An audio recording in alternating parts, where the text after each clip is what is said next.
Pernah nggak sih kamu ngerasa kalau kebahagiaan itu kayak fata morgana? Selalu ada di depan, tapi begitu kita deketin, dia makin menjauh. Seolah-olah kita harus jadi sempurna dulu, baru bisa bahagia. Nah, dalam pembahasan kita kali ini, kita akan coba bedah konsep bahagia ini dari sudut pandang yang berbeda. Kita akan bandingkan tekanan dunia modern untuk jadi sempurna dengan sebuah filosofi Jawa yang adem banget, yaitu Nrimo ing Pandum. Oke, jadi ini dia peta perjalanan kita. Pertama, kita akan lihat apa itu jebakan kesempurnaan. Terus kita bongkar berapa sih harga yang harus dibayar untuk sebuah kemewahan. Setelah itu, kita temukan alternatifnya dalam kekayaan jiwa. Dan terakhir, kita cari tahu apa aja kunci buat membuka kepuasan hati yang sejati. Yuk, kita mulai dari yang pertama. Kenapa sih standar hidup sempurna yang sering kita lihat di mana-mana itu kok malah sering bikin kita nggak bahagia? Ini dia jebakannya. Coba deh, kita jujur sama diri sendiri.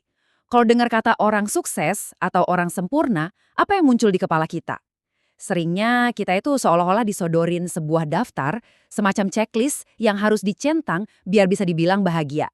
Nah, ini dia nih daftar periksanya.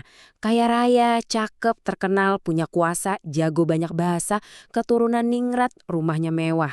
Standar kayak gini nih yang tanpa sadar bikin kita terus-terusan membandingkan hidup kita sama hidup orang lain. Dan ujung-ujungnya bukan bahagia, tapi malah merasa, kok aku gini-gini aja ya? Sekarang kita lanjut. Karena standar kesempurnaan tadi erat banget kaitannya sama materi, mari kita bedah lebih dalam. Benar nggak sih, kemewahan dan kekayaan itu sama dengan kebahagiaan? Ternyata ada harga mahal yang tersembunyi di baliknya.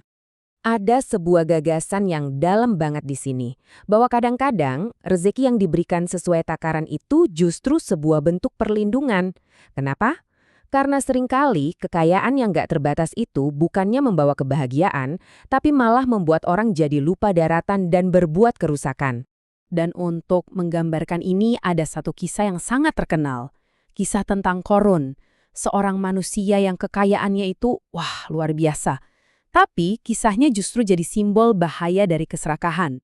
Jadi bisa dibayangkan ya, ketika Korun ini lewat dengan segala kemegahannya, kereta emas, pengawal, harta yang dipamerkan, orang-orang pada melongo. Mereka iri dan berpikir, wah ini dia nih, orang paling beruntung di dunia. Inilah puncak kebahagiaan. Tapi, apa yang terjadi selanjutnya?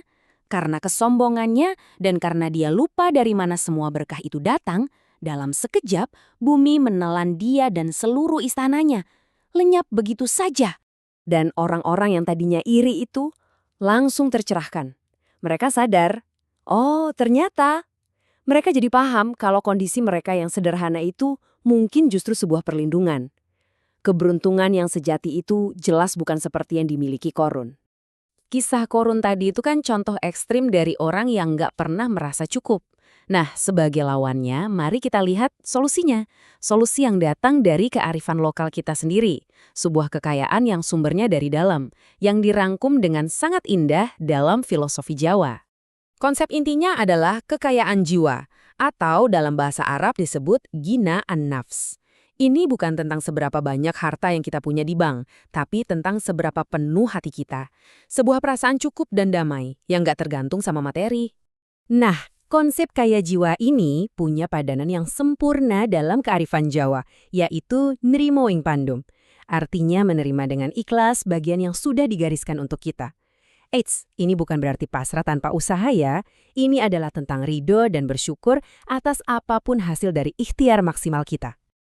Jadi pergeseran perspektifnya itu jelas banget. Dari yang fokusnya cuma ngumpulin aset dan selalu takut kehilangan, menjadi fokus pada penerimaan dan rasa syukur. Dari yang hatinya selalu merasa kurang dan cemas, menjadi hati yang puas, tentram, dan damai. Dan kearifan kuno ini kembali menegaskan bahwa aset kita yang paling berharga itu ya jiwa yang kaya, jiwa yang bisa merasa cukup, yang damai dengan ketetapan untuknya. Oke, teorinya keren banget, tapi pertanyaannya, gimana cara praktisnya? Gimana caranya kita bisa memupuk kekayaan jiwa ini dalam kehidupan sehari-hari? Yuk kita lihat beberapa kuncinya.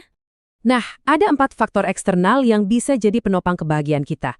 Ingat ya, ini bukan sumber utamanya, tapi semacam support system yang bikin perjalanan kita menuju kepuasan batin jadi lebih mudah. Mulai dari pasangan hidup yang sevisi, rumah yang nyaman, tetangga yang baik, sampai kendaraan yang nggak rewel. Dan ini dia, aset nomor satu yang sering kali kita anggap remeh padahal nilainya tak terhingga, kesehatan. Benar kan? Ada pepatah yang bilang orang rela menghabiskan kesehatannya untuk mencari harta dan nanti menghabiskan hartanya untuk mengembalikan kesehatannya. Ironis sekali. Karena pada akhirnya tempat bersemayamnya kebahagiaan itu ada di hati kita. Hati ini ibarat wadah. Kalau wadahnya kotor karena ambisi dunia yang berlebihan atau perbuatan yang salah, ya gimana kebahagiaan yang jernih mau masuk? Dan inilah janji utamanya. Sebuah kehidupan yang baik atau hayatan thayyibah.